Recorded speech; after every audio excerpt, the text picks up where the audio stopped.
In the summer of 1990, peace in Kuwait was shattered by the expansionist plans of their neighbor, Iraq.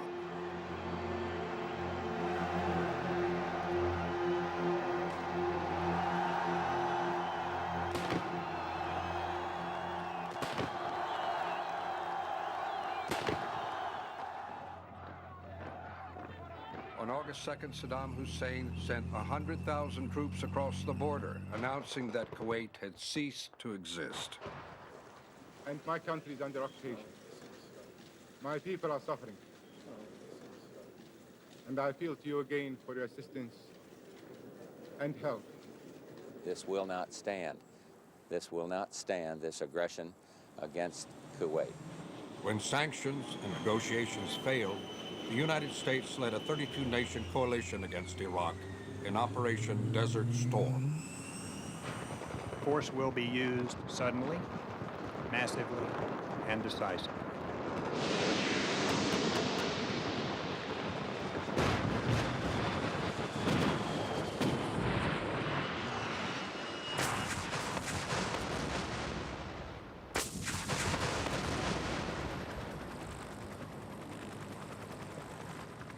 After 6 weeks, Iraq's occupation forces collapsed. In a final act of vengeance, Saddam ordered the detonation of almost 700 oil wells.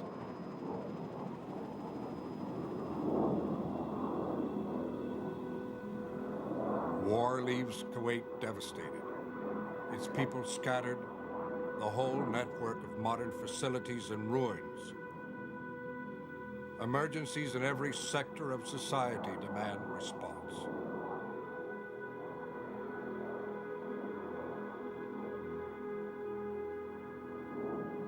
Can you clarify what the situation is? This is 0 South, yeah, there is still a declare emergency. Out.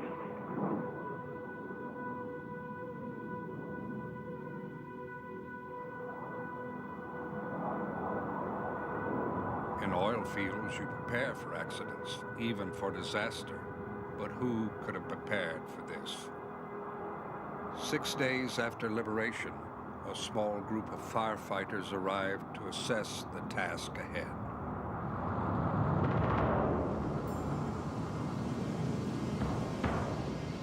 Lewis Mallow, Johnny. Can you tell me exactly how to get to 35? Yeah, go down to the second gear right there. Roll down, tank, roll all the way back in.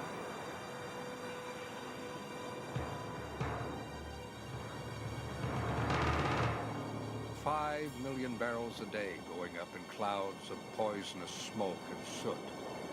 If left alone, the fires could burn for 100 years.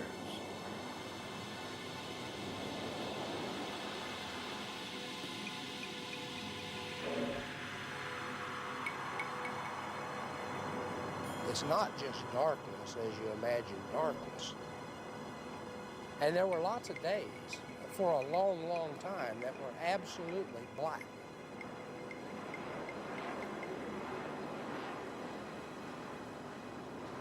Everywhere you looked, there was a burning well. Everywhere you looked was nothing but destruction. And when you could see the sky, it didn't last but a few minutes, and it'd be total darkness again.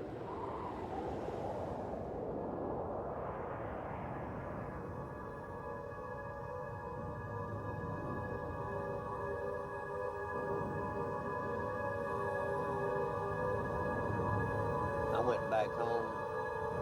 I tried to tell them what I had seen on the trip, what we would be up against, what they would need to expect.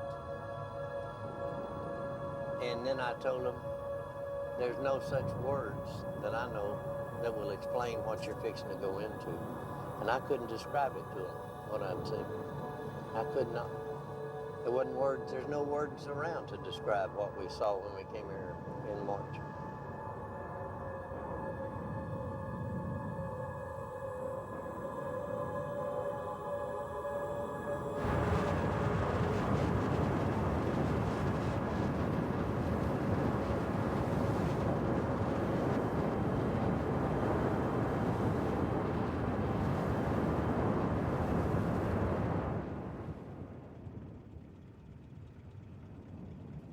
Thousands of Iraqi mines and coalition bombs lie unexploded in the soft sand around the wells.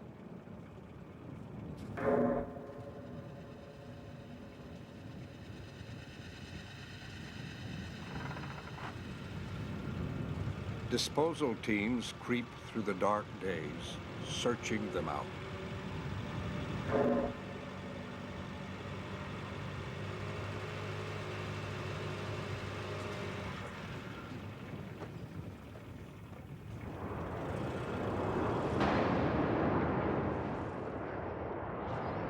There's only a handful of oil field firefighters in the world, and no one is certain how long it might take. Some say 5 years, some say 10. Let's get this piece of junk out of here so we're going to work. From 40 countries come 10,000 people and thousands of tons of machinery. It's the largest non-military mobilization in history.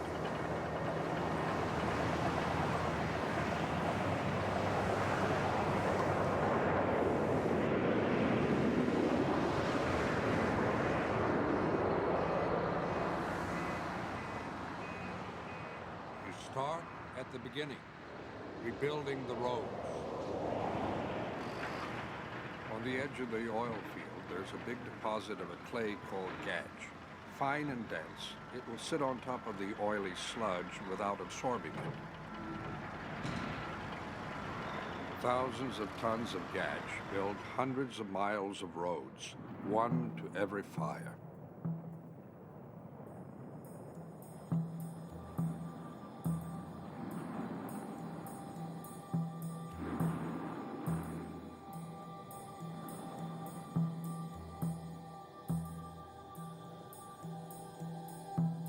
Pipelines, useless now, stretch from every well and field to the coast. Why not reverse them? Instead of taking oil to the coast, bring an ocean of water to the middle of a desert.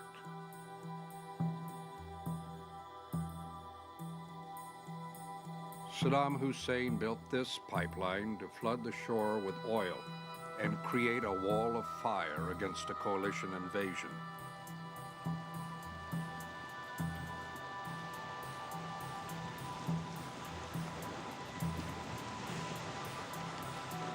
Now it too carries water to dozens of reservoirs and fills them with 1 million gallons each.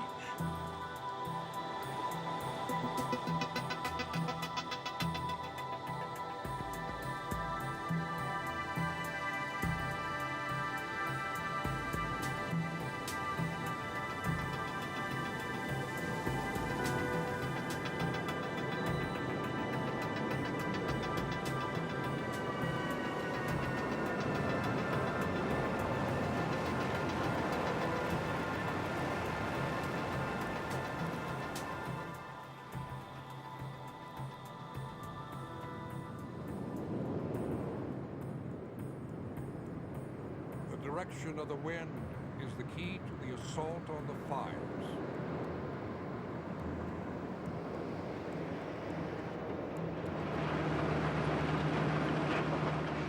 With the wind pushing the heat away, bulldozers can move water pipes and monitor sheds to within nozzle range of the fire.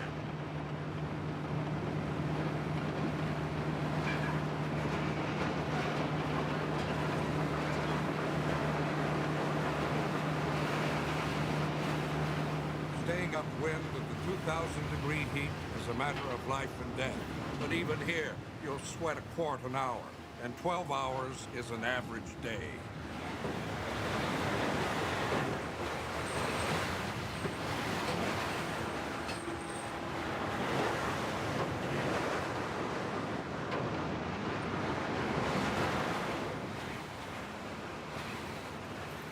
When the water lines are ready, the team will cool the superheated ground between them and the fire they've nicknamed Rita.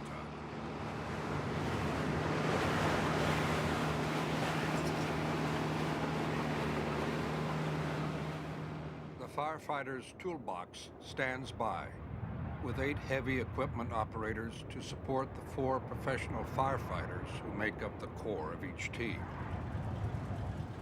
Morning. Good morning. I got some good news for you. Old Lebo and Angie had a baby boy. All right. All right. Give it another firefighter. I mean to tell you.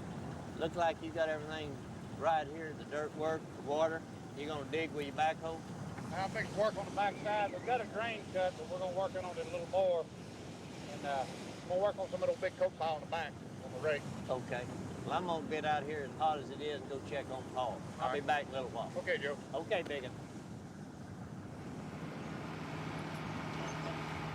The attack begins with a barrel of C4 plastic explosive.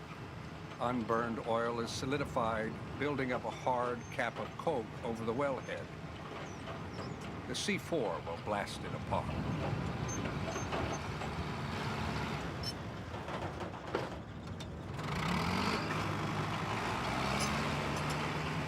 If people would just think of explosives as an expedient tool, it does a lot of work, it has a lot of energy in it, and it's instantaneous. And it's pretty safe. I've never had an accident in 35 years.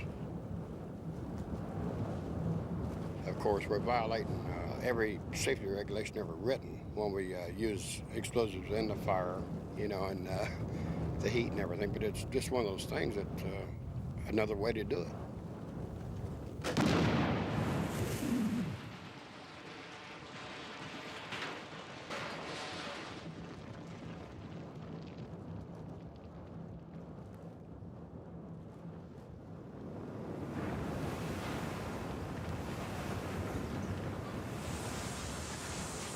A constant stream of water keeps men from collapsing and machines from melting.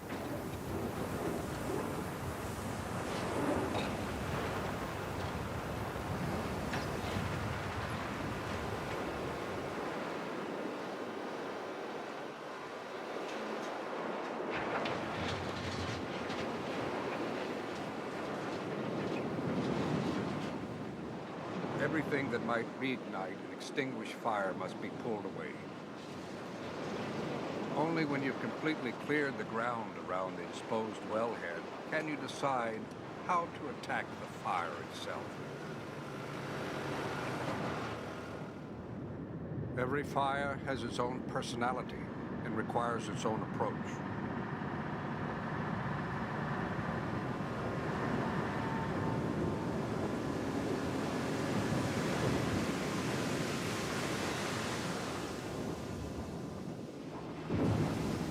This fire won't stay out. Time for the stinger. Its hollow steel spike is forced down the throat of the well. Then heavy mud is pumped in to choke off the oil supply.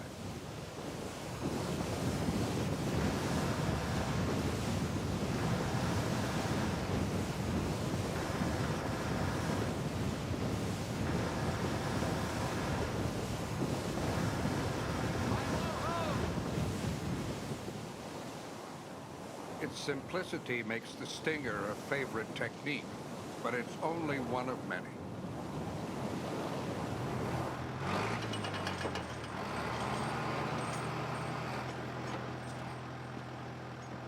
At George Hill's fire, the heat is so intense that the men can't work near it. A hollow steel venturi tube will lift the flame up and away from the men and machines.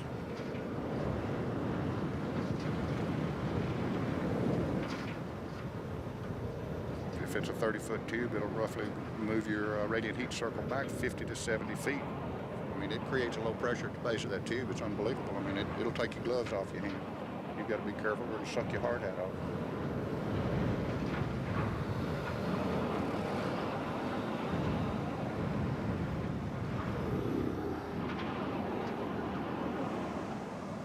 George has decided on an exacting technique. He'll try putting out the fire by maneuvering the venturi tube. If you got a real hard crosswinds way, it works better. We tried it on this one twice yesterday, and we never could get it to work. This morning would be a good time to try it.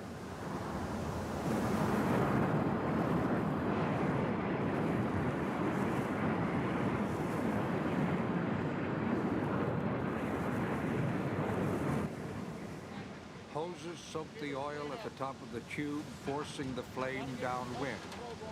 Water aimed at the base is sucked up with the oil, reducing its flammability. Tilting the tube can separate fuel from flame for a split second.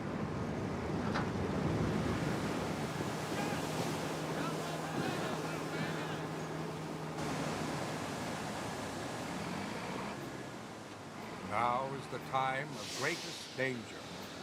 A steady downpour of oil turns the whole area into a huge torch, waiting for a match.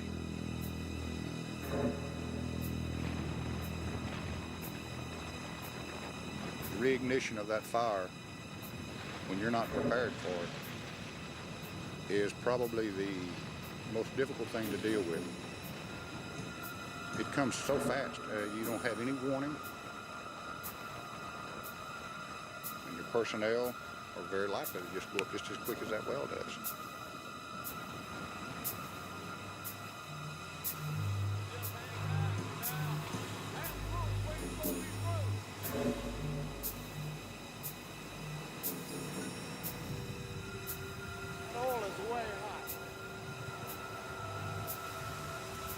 Flames engulfed a Romanian team in a situation like this. Natural gas had built up around them when the well flashed. At this wellhead, a diverter tube draws the gas away. Watch that wind.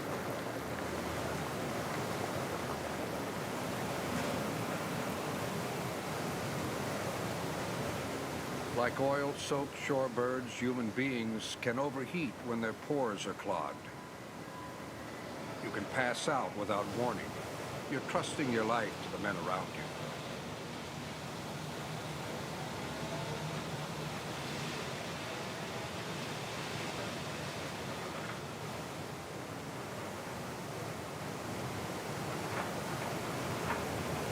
But when the wind dies and the site fills with oil and gas, all you can do is pull back and wait until the weather improves. Today, I saw the sunrise for the first time. We took pictures, and it's the first time any of us had seen the sun since before this started.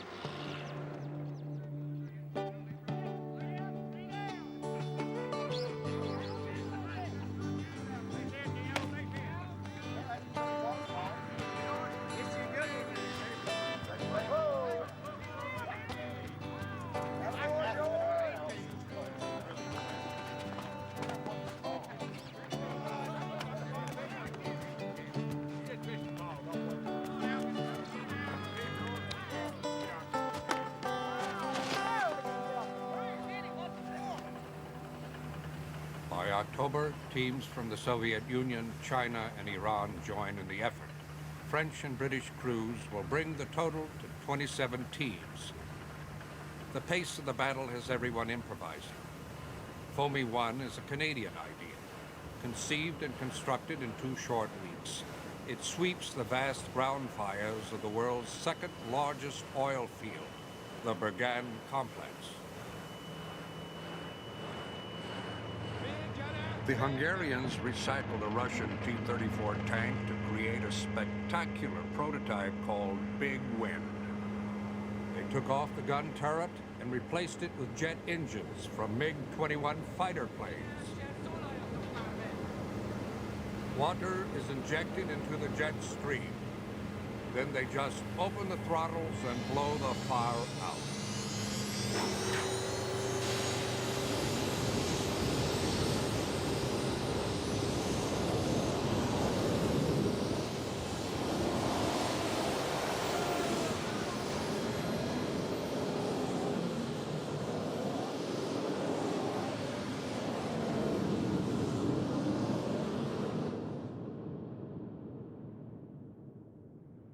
Every team in this fight brings its own special strength.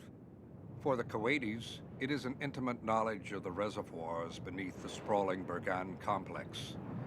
Petroleum engineers Asa Boyabis and Sarah Akbar started the Kuwaiti team. We had a very big motive during this occupation to protect our country. Everybody was trying to do his best. And we proved that we could do a lot of things. I mean, it was a process like survival to us. Either we fight and become the owners of our land, or we might as well die.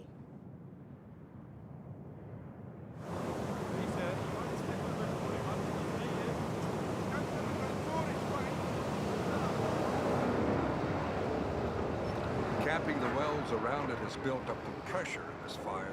Now it's the largest in the country, and a high gas content is causing almost complete combustion of the oil, making it the hottest. This is the crest of Borgan. This is the top part of the reservoir. This is the cream of Borgan actually being burned here.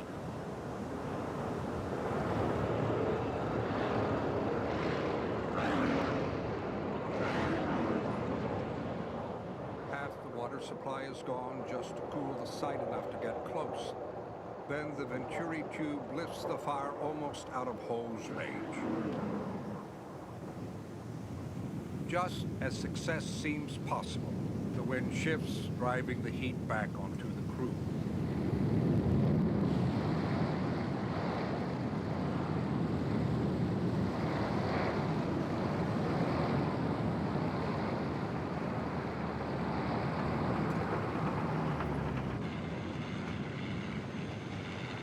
Water vaporizes on the superheated ground, and the team must fight its way back through boiling clouds of steam.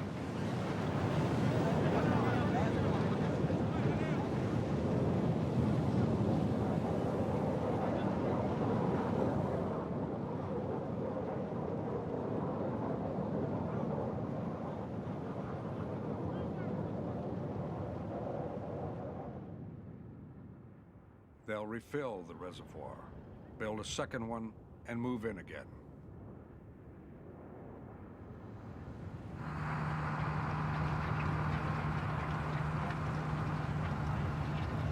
This time, the plan calls for doubling the water. Oil won't burn unless it's hot, so enough water just might cool it to a point where the fire will go out.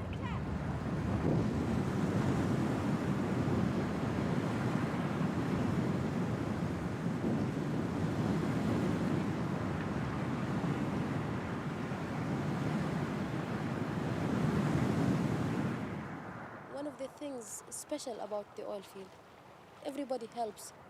Everybody tries to find a solution to the problem. They are here for the same purpose, putting off all these fires and clearing the sky. Yeah, wait a minute. Let's put a box on the bottom. Texans have been dynamiting oil well fires for over 50 years. We have to get the well in a certain condition before we can use the dynamite. You fire it remotely after you set up your charges and everything. You're away from the detonation itself. It creates a vacuum, and the fire doesn't have any oxygen to burn on for microseconds. Therefore, it starves, and it doesn't have anything to rekindle it. Watch the blade, he's gonna jump.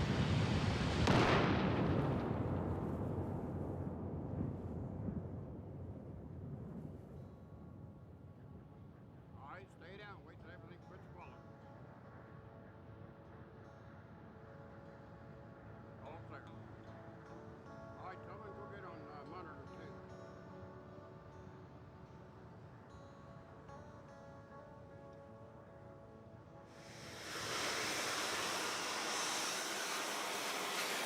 High torque cuts through steel well heads with a high-pressure stream of water and guarded dust. It saved days on each well capping. Wellheads used to be sawed off by steel cable stretched between two bulldozers.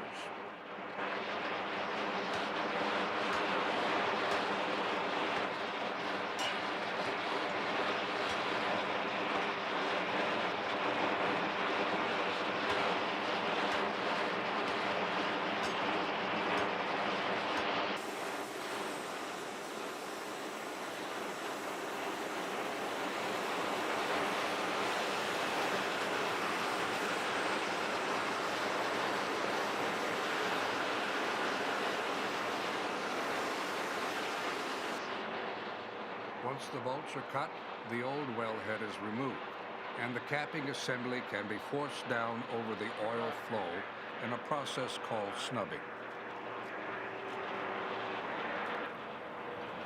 Air pressure from this accumulator will drive the valves so the well can be shut off remotely.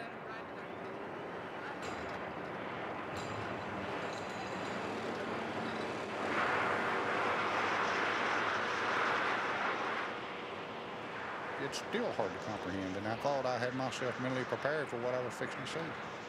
And you can't look at the countryside. You can't look at the destruction and the devastation and the senseless ruination of the country. You have to look at them on a one-well basis.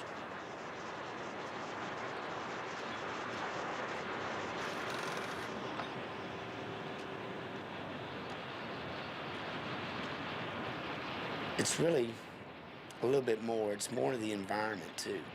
I mean, because it's a global thing. That you're actually helping wildlife, you know, the seas, everything. Feels better. Makes you think about it, appreciate that it doesn't happen like this all the time.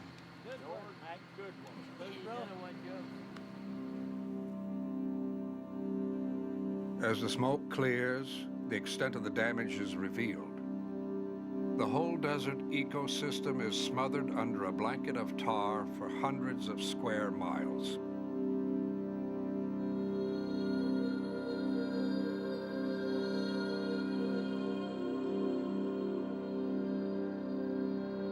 Oases, once havens for desert wildlife, now lie under lakes of oil.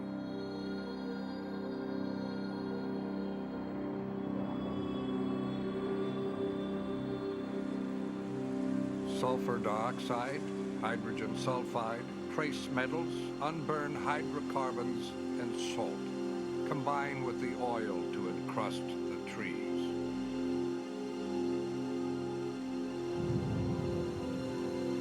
For thousands of migrating birds, the journey ended here.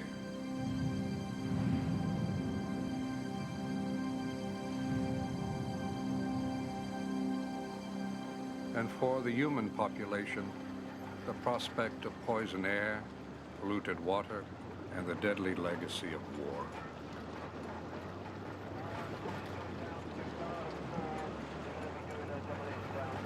Mines are designed to hurt people. That's the be-all and end-all. And if there are still mines on the beaches and people walk on them, somebody is going to get hurt.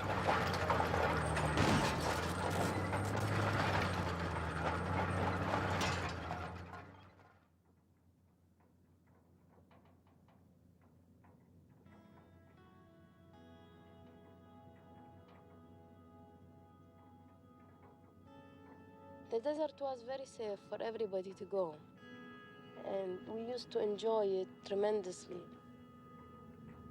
We can't do that anymore because the environment is completely disturbed. The natural pleasures we used to get from our land, we can't get anymore.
The pain of the past is truly wasted if we learn nothing from it.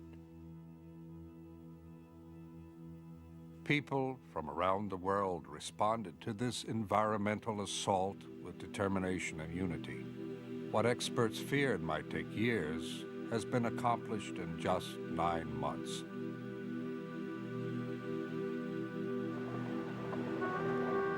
The Kuwaiti team will be turning from firefighting to the process of reclaiming the oil fields.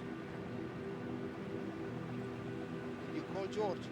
Yes, I called George, and he should be on the way with the 2 packers. Okay, we'll try it. Yes. But if it works, then you know what we have to do. We have to keep it in.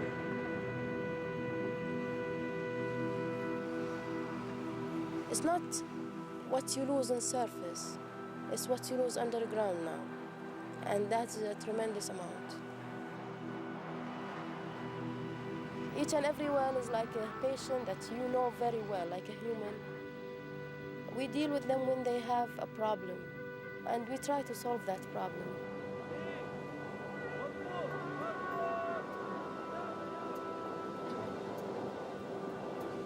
The work will not stop. Our ultimate goal is trying to recover all the wells. I know that we can do it.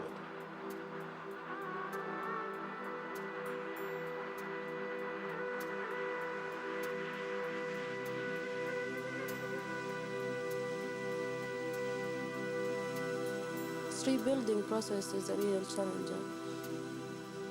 This is the first time I work in such a team. I know now teamwork is the best way to go about things.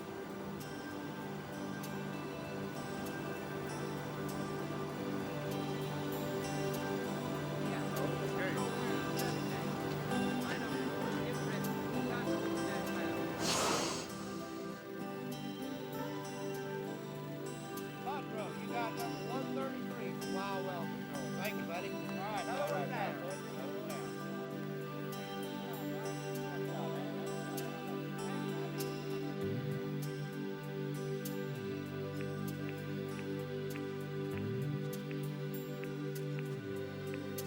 There is no limits to what a human being can do. If the fear inside you is not there anymore, humans are put on this earth not to fight. You know, people could join forces to build. And I think that's what all people have learned all over the world.